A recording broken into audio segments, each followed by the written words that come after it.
سبحان اللہ. سیدھے ہاتھ سے دائیں ہاتھ سے صدقہ دے, بائیں ہاتھ کو خبر بھی نہ ہو, وہ بھی عرش کے سائے میں جائے. مطلب ایسا نکالا دے دیا, دیکھا بھی نہیں, اس کو پتہ بھی نہیں چلا. لوگ تو صدقہ دیتے ہیں تو سوچتے ہیں کہ ذرا میری تشہیر ہونی چاہیے. اللہ کے رسول علیہ السلام فرماتے ہیں جو بری موت سے مرنا چاہتا ہے اس کو چاہیے کہ سیدھے ہاتھ سے صدقہ دے تو الٹے ہاتھ کو خبر بھی نہ ہو. ہاں بتا کے بھی صدقہ دے سکتے ہیں, اس کی ایک کنڈیشن ہے, بالکل دینا چاہیے. اگر کوئی اس نیت سے بتا کے صدقہ دیتا ہے, نیک کام کرتا ہے کہ مجھے دیکھ کے دوسرے بھی کرے تو اس کا ثواب بڑھ جاتا ہے. لیکن کبھی چھپا کے بھی کچھ کیا, چھپا کے بھی کمبل بانٹیں گے تو فوٹو, ریلیف بانٹیں گے تو فوٹو, بلکہ اگر ایک تھیلی دیں گے تو 4 فوٹو نکلیں گے. سب فوٹو ہی کرو گے کیا؟ اللہ کے لیے بھی تو کچھ کرو. پہلے لوگ کہتے تھے, مجھے کسی میرے دوست نے واٹس ایپ پر ایک جملہ بھیجا مجھے پسند آیا. اب پہلے لوگ نیکی کرتے تھے تو کہتے تھے نیکی کر دریا میں ڈال, اور اب حال ہو گیا کہ نیکی کر سوشل میڈیا پہ ڈال. یہ حال ہو گیا. اللہ کے لیے کیا کر رہے ہو؟ اللہ کے لیے کچھ کرو. تو دائیں ہاتھ سے صدقہ دے, بائیں ہاتھ کو خبر نہیں. میرا ایک دوست, مجھے اس کی ایک ادا بہت پسند ہے.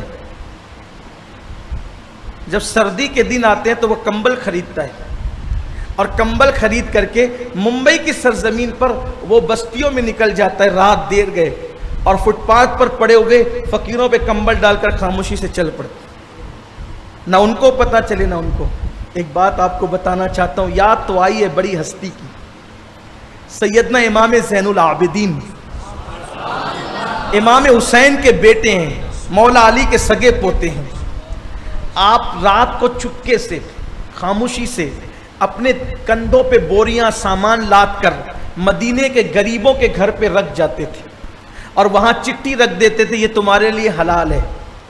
لوگ حیران رہتے تھے, وہ کون پر اسرار خادم ہے جو ہمارے گھر کے آنگن میں ہماری ضرورت کی چیزیں رکھ جاتا ہے. جب کو پتہ نہیں چل پایا, معلوم ہی نہیں ہوا, جب آپ کا وصال ہوا, آپ کی شہادت ہوئی, تو آپ کو جب غسل دینے کے لیے تختے پہ لٹایا گیا تو آپ کی پشت پر بوریوں کا نشان تھا, سامان کی گونیاں رکھنے کا نشان تھا. لوگوں نے کہا شہزادہ رسول تو کبھی کسی کی مزدوری کے لیے نہیں گئے, یہ بوریوں کا نشان پیٹھ پہ کیوں ہے؟ تو ان کے صاحبزادے نے فرمایا, اے مدینے کے غریبوں, اے مدینے کے مسکینوں, سنو, جو تمہارے گھر کے آنگن میں رات کو بوریاں رکھ جاتا تھا وہ پر اسرار خادم کوئی اور نہیں تھا, وہ امام زین العابدین تھے. چپکے سے ذرا کچھ کرنا سیکھو, خاموشی سے کرنا. اور آپ کو بتاؤں, چپکے سے کرنے میں جتنا ثواب ملتا ہے, یعنی جتنا اللہ راضی ہوتا ہے, جتنا چھپانے کا اجر ہے اتنا چھپانے کا اجر نہیں ہے. اور ہمیشہ یاد رکھنا, ہر چھپی ہوئی چیز کی اہمیت رہتی ہے. چھپی ہوئی چیزیں ضائع ہوتی ہیں, چھپی ہوئی چیز کی اہمیت رہتی ہے. یہ دیکھو, یہ دیکھو, تجسس اس کا ہوتا ہے, اس کا نہیں ہوتا. آپ مٹھی باندھ کے کہیں بھی جائیں, لوگ بولیں گے کیا ہے, کہ اگرچہ کچھ نہ ہو لیکن بندھی ہوئی ہے نا, کیا ہے, کیا ہے, کیا ہے. چھپی ہوئی چیز کی ہے, اس لیے چھپا کے صدقہ دیا کر, چھپا کے نیک کام کیا کر. ہاں جو فرائض و واجبات ہے اللہ اعلان ہونا چاہیے. کتنے ہو گئے؟ 5 خوش نصیب. چھپا کے صدقہ دو گے نہیں. کچھ لوگ تو ایسا ہے جب کوئی نہیں رہتا ہے نا, کوئی مانگنے کے لیے آتا ہے, چل بھاگ یہاں سے, چلے آتے ہیں. اور اگر 2-4 دوست تو بیٹھے ہوں تو پھر 10 کی نکال کے سب کے سامنے دیتے ہیں تاکہ پتہ چلے کہ میں بھی دیتا ہوں. بولو یہ ہے کہ نہیں؟ چھپانے کی بات آئی تو مجھے ایک بات اور یاد, ٹائم اللہ کے زیادہ ہو رہا ہے, 2 اور پڑھوں گا, 2 نام, 2 خوش نصیب اور. لیکن ایک بات یاد ہے, جب اللہ کے رسول علیہ السلام کا وصال ہو گیا, آقا علیہ السلام نے پردہ فرما لیا, صحابہ بیٹھے, میں اس کا مفہوم پیش کر رہا ہوں اپنے الفاظ کے جانب. صحابہ بیٹھے غور کرنے لگے, حضور کیا کیا کام کرتے تھے, ہم کو وہ کام کرنا ہے. اب میرے آقا کیا کیا کرتے تھے سنیے. سب کام بٹ گیا, تقسیم ہو گیا. ان میں سے ایک کام یہ بھی تھا, جیسے یہ کام فلاں کریں گے, یہ کام فلاں کریں گے, یہ کام فلاں کریں گے. تو ان کاموں کی فہرست میں ایک کام یہ بھی تھا کہ مدینہ منورہ کے کنارے کی بستی میں, مدینہ منورہ کے کنارے کی بستی میں ایک عورت رہتی ہے جو بوڑھی ہے, اس کا کوئی سہارا نہیں ہے.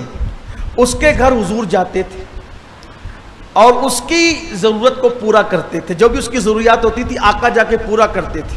کہ بیٹا بیٹھ جاؤ بیٹا, اگر اٹھ کے جانا تھک گئے تو جا سکتے ہیں, ادھر سے اگر جانا ہو تو جا سکتے ہیں, لیکن اگر بیٹھنا ہو تو بیٹھیں اطمینان سے, ڈسٹرب نہیں کریں بیٹا, ہے نا. درود شریف پڑھیں. اللہم صلی علی سیدنا مولانا محمد مادن الجود والکرم, صلاۃ و سلام علیک یا جد الحسن والحسین.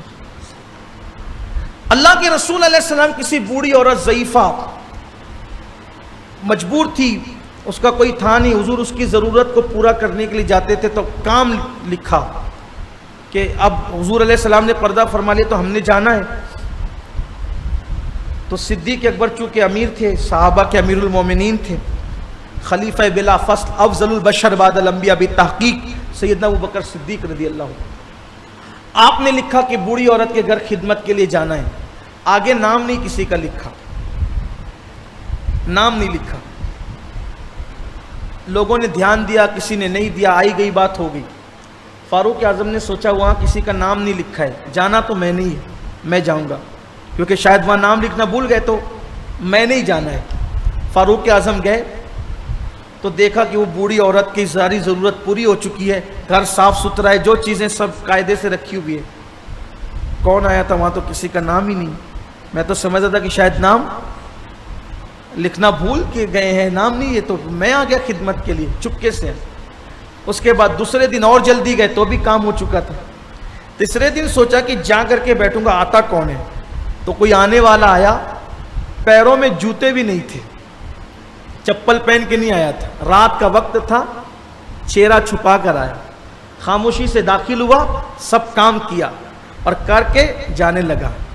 وہ لوگ چہرہ چھپا کے نیکیاں کرتے تھے, ہم چہرے چھپا کے پاپ کرتے ہیں, گناہ کرتے ہیں.